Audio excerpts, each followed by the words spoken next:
Assalamualaikum warahmatullahi wabarakatuh. Perkenalkan, nama saya Maulidia Pertiwi Tiara Putri, kelas 11 MIPA 1, nomor absen 17. Saya akan membacakan teks monolog tentang Dokter Jawa, karya Putu Fajar Arcana. Dr. Ayu bertugas di sebuah desa terpencil jauh dari ibu kota kabupaten. Perlu waktu hampir 2 jam naik perahu motor. Ongkos perahu dari ibu kota kabupaten bisa sampai 1 juta rupiah, melintasi sungai dan rawa yang penuh dengan buaya. Sebuah beranda rumah sederhana dari kayu dengan halaman yang cukup luas. Rumah ini digunakan sebagai puskesmas desa. Pada sebuah papan di halaman tertulis Puskesmas Desa Bisa Jaya. Di dinding beranda tertempel beberapa poster tentang cara hidup sehat, terutama poster-poster tentang penanggulangan penyakit malaria. Tak jauh dari dinding itu, sebuah timbangan tergantung lengkap dengan selendang bayi. Hanya ada sebuah meja tua dan bangku. Disitulah biasanya Dokter Rahayu menerima pasien-pasiennya. Tak jarang ia sendiri tertidur selonjoran di bangku panjang itu. Lampu perlahan menyala, terlihat Dokter Rahayu sedang tertidur di bangku. Tangannya menjuntai hampir menyentuh lantai kayu. Ia tampak sangat lelah. Jam dinding sederhana hadiah dari Bapak Bupati yang terpasang di dinding menunjukkan pukul 2:15 dini hari. Terdengar salak anjing yang diikuti oleh keributan di luar halaman. Aku tak setuju pergi ke Dokter Jawa itu. Ia macam tukang sihir. Lama-lama kita di sini sejawa semua. Ah, sudah, kita ke Bapak Tibo saja. Jelas dia suku kita, kata suara laki. Anak kau ini udah mau lahir. Jangan kau pikirkan Jawa ataupun Papua. Sekarang panggil dokter itu, kata suara perempuan. Kau saja yang panggil, kau kan yang mau melahirkan. Ini perbuatan kau juga. Suara siapa itu? Masuk saja, dini hari seperti ini tidak baik berada di luar. Hah, apa?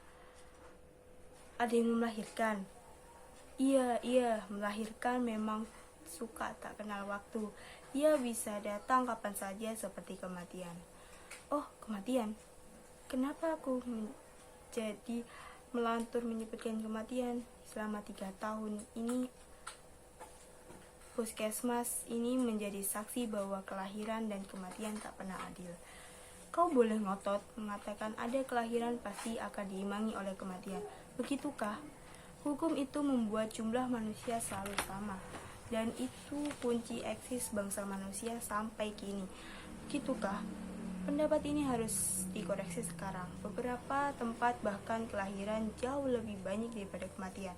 Lihat saja di kotamu sendiri.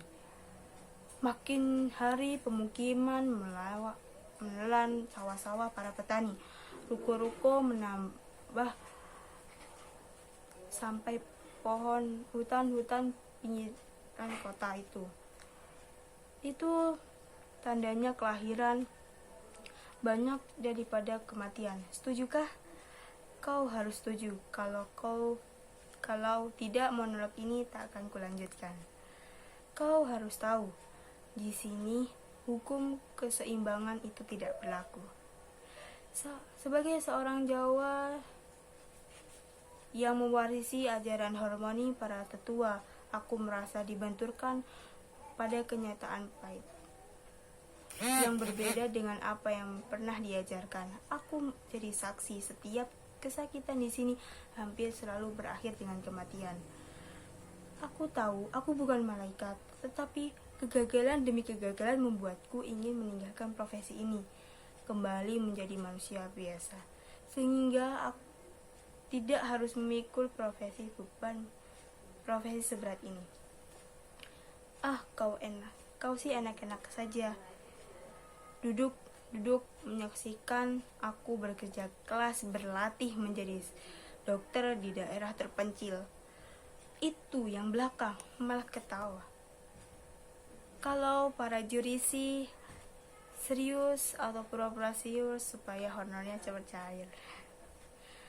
Tak mungkin ini sudah takdirku bisa tampil di depan publik nasional seperti ini. Jangan pula kau memasang rasa iri ya. Hei, siapa di sana? Bapak, Mama, masuk saja ke sini. Jangan lama-lama di luar sana. Ini puskesmas satu-satunya di desa ini. Kau tahu, aku bukan malaikat penyelamat, tapi setidaknya bayi yang ada di dalam kandungan itu punya kesempatan menghirup segar di desa ini. Kalian berdua tahu, bayi yang dilahirkan di desa ini belum tentu selamat. Bahkan sudah lahir pun banyak tak punya kesempatan menjadi anak-anak. Anak Bapak Wangzai yang tinggal di dekat dermaga tadi pagi meninggal. Si Sars, anak Bapak Koga yang dulu lucunya minta ampun sewaktu melahirkan 2 hari lalu juga tidak ada. Kau tahu sejak minggu lalu sudah ada 61 anak meninggal di desa ini. Kau pasti sudah mendengar. Kabar buruk ini sudah viral di media sosial. Sebelumnya juga memuat bertubi-tubi itu di koran. Katanya Bapak Presiden itu sudah ditetapkan ini sebagai kasus gizi buruk terburuk sepanjang sejarah modern bangsa ini. Kalau boleh aku bercerita begini. Tapi kau harus berjanji, jangan viralkan ini di medsos ya. Semua berjanji? Bagus kalau begitu. Sesama rakyat harus saling menjaga ya, apapun suku dan agamanya. Dulu ada kasus di desa ini kehabisan beras. Asal kau tahu saja, kita ambil beras dari kota kabupaten memakai perahu. Itu memakan waktu 2 hari. Pas waktu itu, perahu membawa beras katanya pecah setelah tertabrak batang kayu di sungai. Orang-orangnya habis dimakan buaya dan berasnya hanyut di sungai. Hampir selama 3 bulan di desa tidak ada beras. Anehnya warga beramai-ramai datang ke puskesmas. Mereka tuding aku sebagai dalang dari semua ini. Aku ingat Bapak Tibo sebagai kepala suku berbicara paling keras. Dia bilang begini, kami ini cuman orang primitif, jangan kau permainkan. Kami juga ingin memakan beras seperti orang-orang di Jawa. Kami juga ingin modern seperti kau. Tolong kau bawa beras untuk kami. Ketika aku coba berbicara, Bapak Tibo cepat-cepat memerintahkanku untuk diam. Kau minta saja ke presiden, utus orang-orang Jawa supaya cepat mengirim beras. Kami di sini bukan cuma lapar, tapi juga ingin maju. Bapak Koga yang dari belakang maju ke depan, kulitnya yang hitam gosong seperti terbakar. Orang-orang di desa ini memang masih jarang yang memakai baju. Saya mau bicara. Maaf Pak Tibo.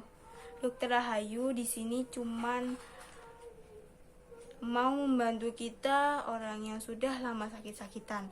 Dokter ini juga sudah membantu lahirkan kita punya anak-anak. Semua sukarela, tak pernah minta ongkos. Jadi dia tidak punya urusan dengan beras. Bagaimana kau bisa bilang begitu, Koga? Dulu ada niatan baik dari orang Jawa yang mengirimkan kita beras. Sekarang kita semua orang sudah makan beras supaya sehat dan modern. Karena dokter Jawa ini dikirimkan dari Jawa, pasti juga bisa membawa beras. Tidak, Bapak Tibo. Aku memberanikan diri untuk memulai bicara. Saya dikirim dari Jawa untuk membantu kesehatan warga. Walaupun terbatas, saya cuma punya obat-obatan. Mari kita pikirkan bersama mengatasi ketidakadaan beras. Saya ada usul. Bagaimana kalau sementara kita memakan sagu? Mana pula bisa begitu kau bicara? Zaman presiden dulu ada bilang kalau orang Papua mau modern harus memakan itu beras. Makan sagu itu hanya memperpanjang penderitaan. Kami tak mau memakan sagu. Sagu berarti penderitaan. Karena kami ingin modern.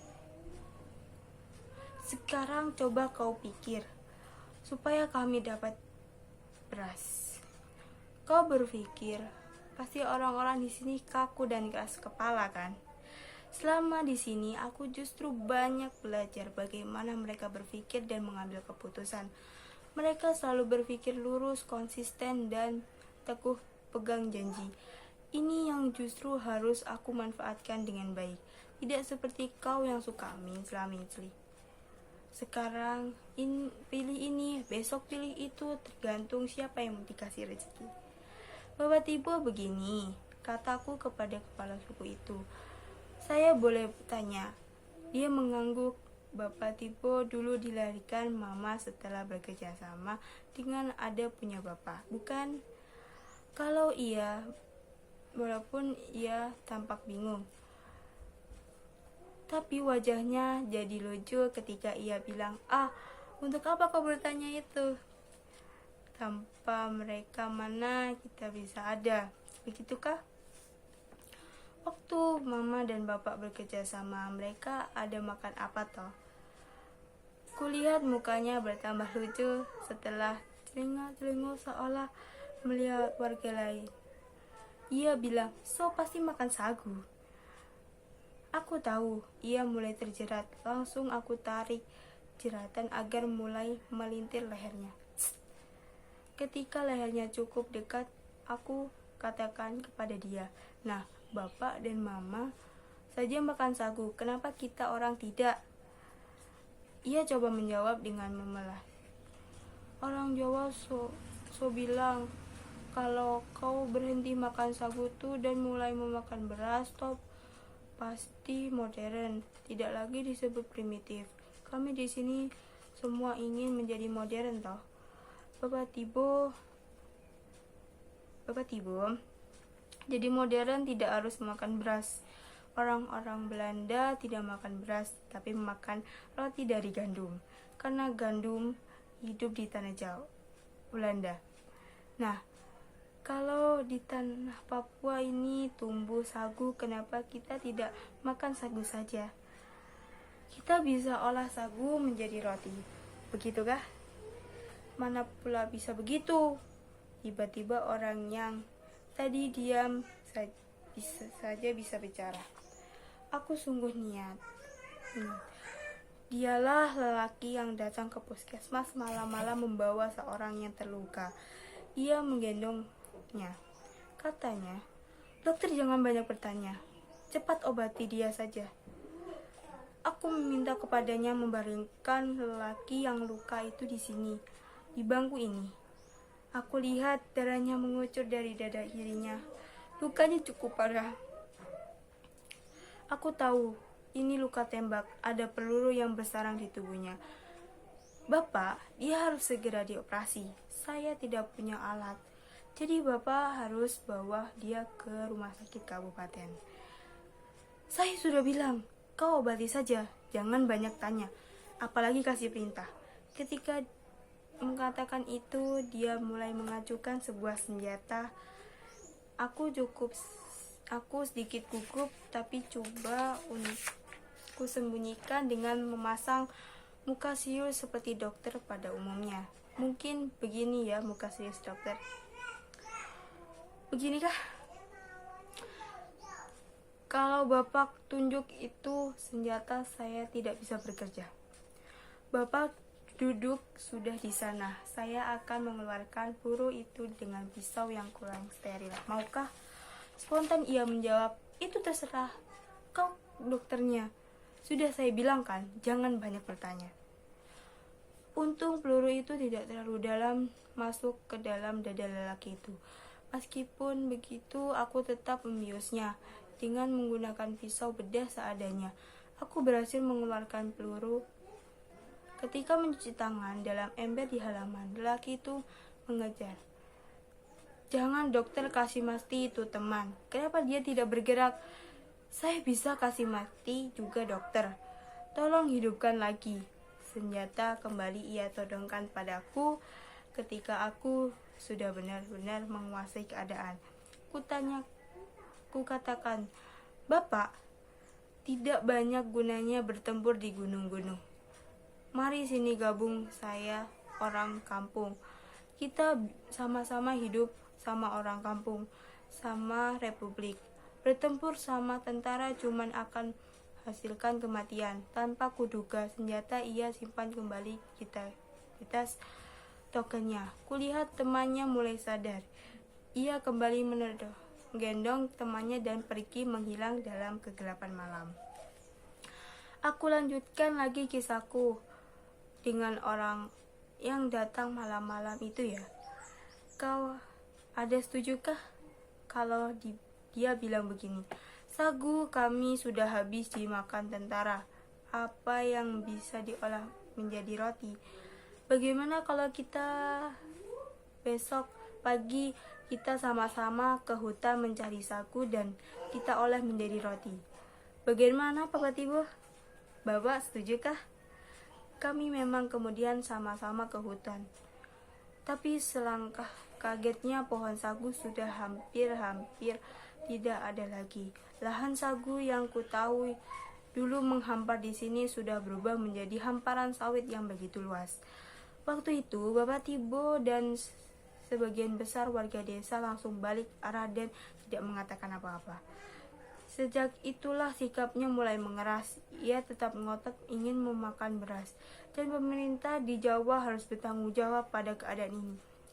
Surut tragedi kurangnya gizi di sini itu karena pemerintah di Jawa telah mengganti sagu dengan beras, padahal beras tidak pernah ditanam di sini, sehingga harus melalui datangnya dari Pulau Jawa. Apa? Mau melahirkan? Kenapa tidak langsung ke puskesmas saja? Mari Bapak, Mama, setiap kelahiran apapun keadaannya harus diberikan kesempatan untuk hidup. Hidup? Disitulah terus terang aku merasa gagal sebagai seorang dokter yang dikirim jauh-jauh dari tanah Jawa sampai ke pedalaman Papua. Di sini, di tengah kekayaan alam yang melimpah, mengapa tragedi gizi buruk itu bisa terjadi? Sungguh aku tak kunala dengan logika kepala. Sudah kucoba menjadikan kematian demi kematian sebagai energi untuk bertahan, tetapi bukan kematian benar yang kutangisi. Hidup menderita di tengah kelimpahan berkah itulah yang menjadi soal sekarang. Bagaimana mungkin di surga menjadi kelaparan? Sampai suatu hari seorang imigran asal Bali yang tidak jauh tinggal dari desa menyentak hidupku. Ia kebetulan kemari untuk berobat karena di desanya belum ada puskesmas. Ia cuma bilang, hidup harus menanam, tak bisa langsung memetik hasil. Kalimat ini begitu sederhana tapi membuatku berpikir sepanjang malam. Warga di sini dulu memang sebagian hidup dari menangkap ikan dari sungai dan sebagian lagi mencari sagu untuk dijual. Tetapi setelah sungai tercemar karena limbah sawit dan pohon sagu menyusut karena pembukaan kebun, kehidupan warga benar-benar morat-marit. Dengan sedih harus kuceritakan padamu. Duh, anak-anak cuma disuguhi batok dan serabut kelapa muda. Para orang tua cuma makan buah nipah yang banyak tumbuh di rawa-rawa. Itu pun kalau masih ada. Itulah sepertinya yang sudah kubaca kemudian di koran-koran yang viral di media sosial di desa ini dilanda bencana gizi buruk. Aku merasa harus bertanggung jawab atas kejadian ini.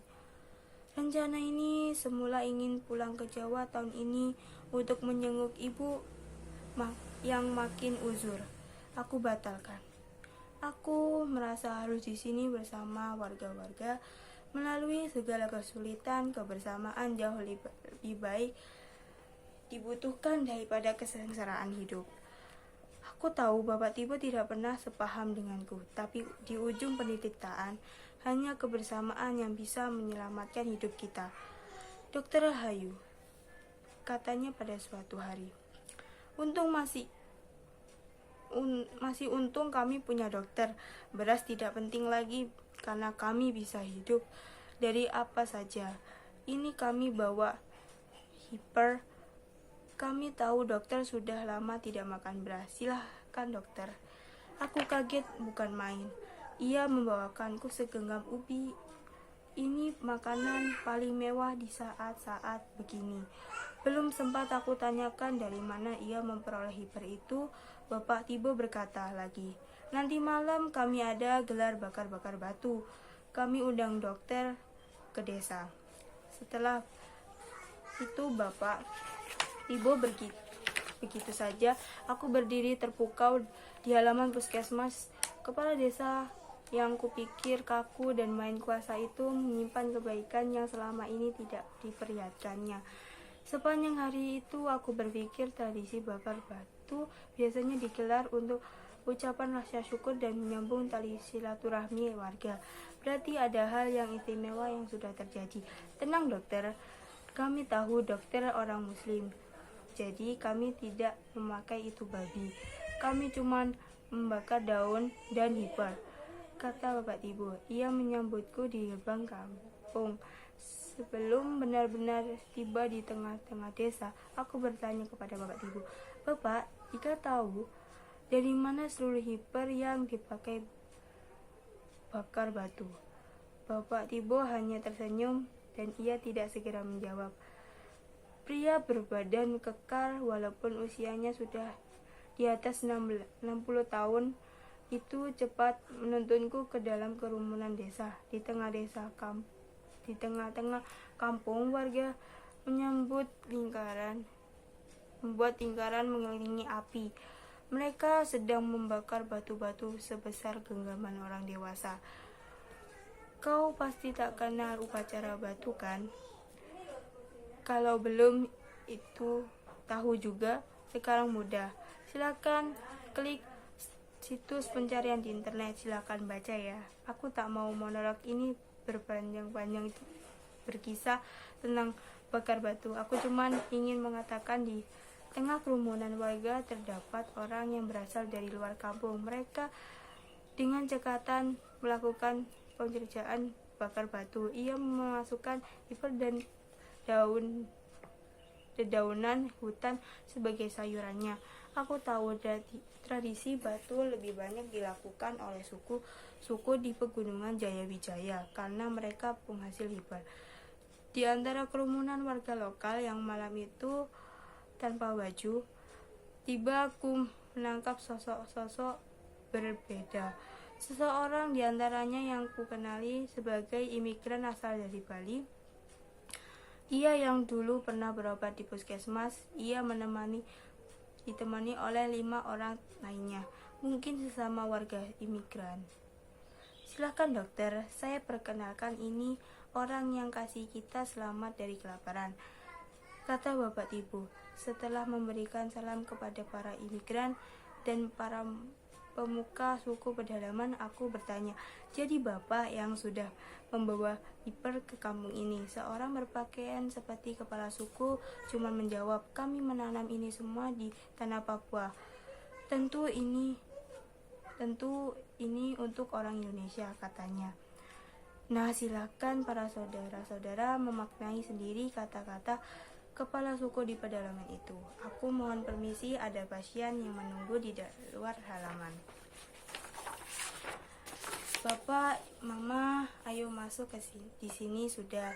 Puskesmas ini terbuka untuk siapa saja, tidak perlu takut sama dokter Jawa. Kita semua saudara. Selesai. Terima kasih.